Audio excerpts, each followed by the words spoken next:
Elon Musk on saanud maailma esimeseks triljonäriks, kuna SpaceX viis läbi oma IPO ning vasakpoolsed on endast väljas, sest nad ei suuda taluda fakti, et ühel inimesel on nii palju raha, et see on ebaõiglane. Ja taaskord tõestab see, kui vähe nad majanduses teavad, sest tegelikkuses, kui üks mees saab nii jõukaks, saavad ka teised inimesed veelgi jõukamaks. See ongi Ameerika unelma lugu. Inimestel lubatakse kasvada nii palju kui võimalik ja teenida nii palju raha kui võimalik.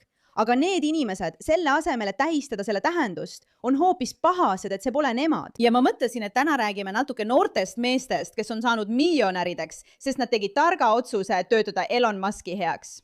Kuidas sa SpaceXis tööle sattusid? Mina ja üks sõber, kellega ma kohtusin teisel töökohal, sattusime SpaceXi tööle. Ja siis ta helistas mulle, ma ütlesin talle, et ma ei tea isegi, mis SpaceX on, aga lähme. Sa tead? Okei, nii et mis selle mehe lugu on? See on mees, kes töötas SpaceXis 10 aastat.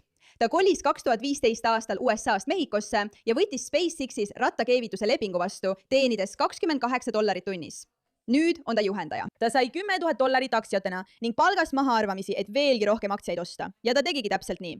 Hoolimata sellest, et ta saavutas Ameerika unistuse, ütleb ta, et ei kavatse peatuda. Ta on üks 4400 SpaceXi töötajast, kes said IPO-ga üleöö miljonärideks. Ilmselgelt, kui sa tõesti hoolid inimestest, oleksid sa väga elevil selle üle, et täna hommikul on 4400 inimest saanud tõeliselt jõukaks. Aga loomulikult on selle asemel kõik vihased, et Elon Musk on saanud veelgi rikkamaks. Hernandez ütleb, et ta töötas seal 10 aastat, tõusis juhatajaks ja omab endiselt 6500 SpaceXi aktsiat. Kui palju raha saaksid sa selle IPO-ga teenida? See summa saab olema umbes, ma arvan, 180 000. $880 000. Jah, immigrandina tead, mulle õpetati alati lihtsalt kõvasti tööd tegema ja andma endast parim selles, mida teen. Ja tänu SpaceXile näed sa tunneli lõpus valvust. Kas sa tunned, et oled saavutanud Ameerika unistuse? Jah, ma mõtlen, aga pole põhjus peatuda. Just nii. Ameerika unistus on see, et inimesed liituvad mingi ettevõtmisega ja saavad tohutult edukaks, sest nad tegid õiged otsused. Ja ometi tunnevad liberaalid, et neil on õigus Elon Muski rahale. Ma ei saa sellest aru. Mina ka mitte kätt, sellel pole mingit mõtet. Ja nad tõesti arvavadki, et neil on õigus tema rahale. See on uskumatu, kui vihaseks need inimesed on muutunud. Tõesti, kui vihaseks nad on muutunud selle üle, et Elon Musk on nii tohutult edukas ja teeb meie ühiskonna heaks nii palju, leiutab isesõitvaid autosid ja nüüd tegeleb kõige muuga kosmoses ja nii edasi ja nii edasi ja nii edasi.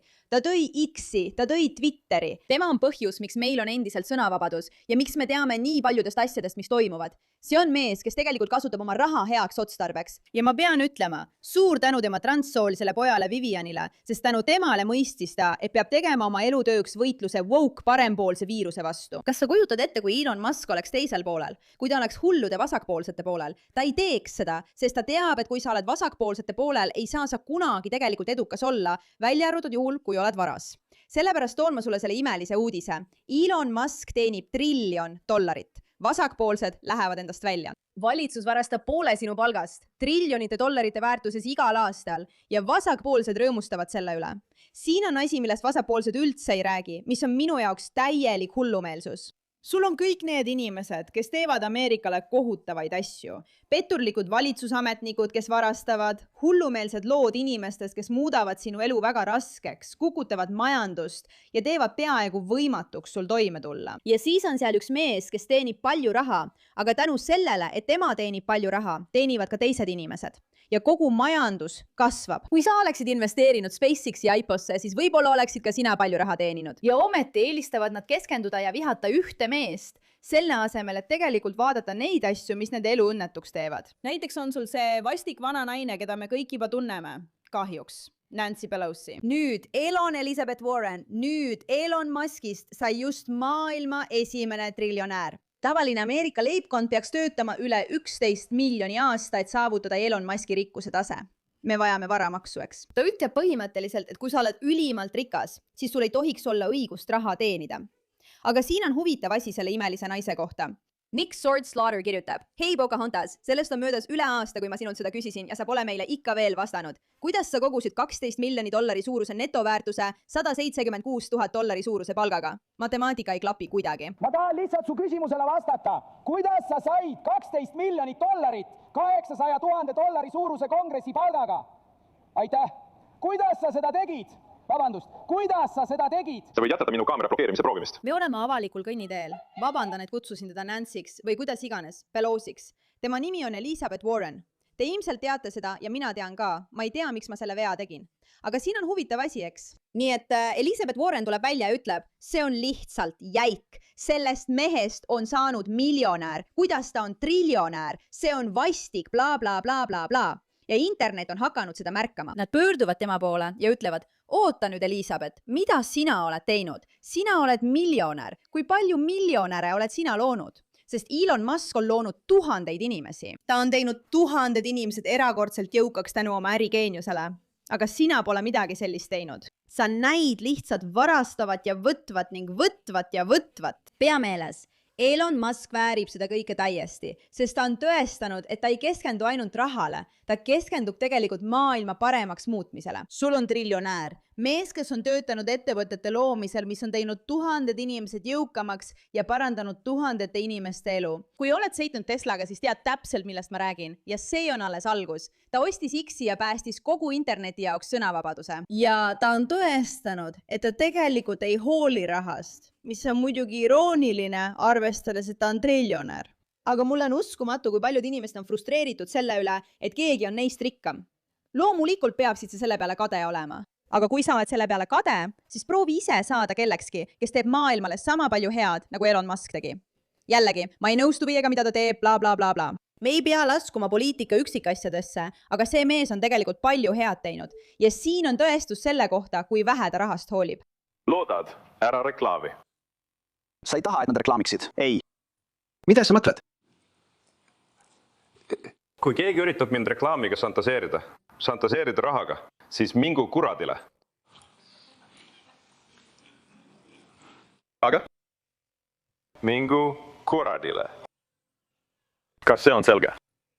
Niisiis, neile, kes seda lugu ei tea, see on päev, mil Elon Musk ütles X-reklaamijatele, et mingu kuradile. Ta oli väärt $220 miljardit. $220 miljardit, mis on väga palju raha. Aga nüüd on ta väärt 1,1 triljonit. Põhimõtteliselt oli X-is hulk reklaamijaid, kes ütlesid, et nad ei nõustu Elon Muski poliitikaga ja nii edasi, nii et nad hakkavad teda välja pressima. Nad ei hakka reklaamima. Ja tema ütles ausalt, et minge te ka, te ei saa mind välja pressida. Kas te olete lollid? Ma olen miljardär, mind ei huvita teie dollarid. Kui te ei reklaami, siis olgu, me leiame mingi muu lahenduse.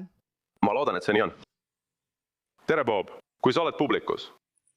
No las ma siis küsin sinult. Just nii ma tunnengi. Ära reklaami. Mida sa siis majandusest arvad? Sa loodad. Nii et see mees, kes teda intervjueerib, on täiesti jahmunud, sest see mees on teistsugune. Ta ei käitu samamoodi nagu teised inimesed. Tal on erinev viis vaadata asju, mis toimuvad. Ja ausalt öeldes, ma olen sellega nõus. Kuula seda. Pessimistid kõlavad targalt ja optimistid ehitavad maailma. Ma arvan, et tõepärasemat väidet ei saaks olla. Jah, sa kõlad nii targalt või kritiseerid Elon Muski ja ütled, et ta on nii kohutav inimene, kuidas ta küll nii saab teha. Aga päeva lõpuks, kui sa tõesti tahad Ameerikat ja meie ühiskonda üles ehitada, siis pead sa lõpetama lihtsalt virisemise selle üle, et teised on edukad ja ise proovima edu saavutada. Mis juhtus nende 4400 inimesega, kellest on saanud miljonärid? See ongi Ameerika unistus, aga see teeb need, kes pole miljonäriks saanud, kadedaks. Ja selle asemel, et keskenduda sellele, et ka nemad võiksid liituda Elon Muski järgmise algatusega, tema heaks töötada ja võib-olla väga edukaks saada, nad lihtsalt laidavad teda ja ütlevad, et talle tuleks maks peale panna. Nagu peaks olema piir, kui palju raha ta võib teenida. Nüüd, kui kogu tehisintellekti maailm areneb ja asjad liiguvad edasi, arvan ma, et võib-olla on tõesti põhjust rääkida sellest, mis juhtub siis, kui mõned inimesed saavad nii palju raha teenida ja lõpuks võtavad selle raha kõigilt teistelt ära. Mina ei näe seda nii. Ma arvan, et need inimesed loovad rohkem ja mida rohkem nad loovad, seda edukamad nad on. Ja aitäh teile selle teema tähelepanu eest.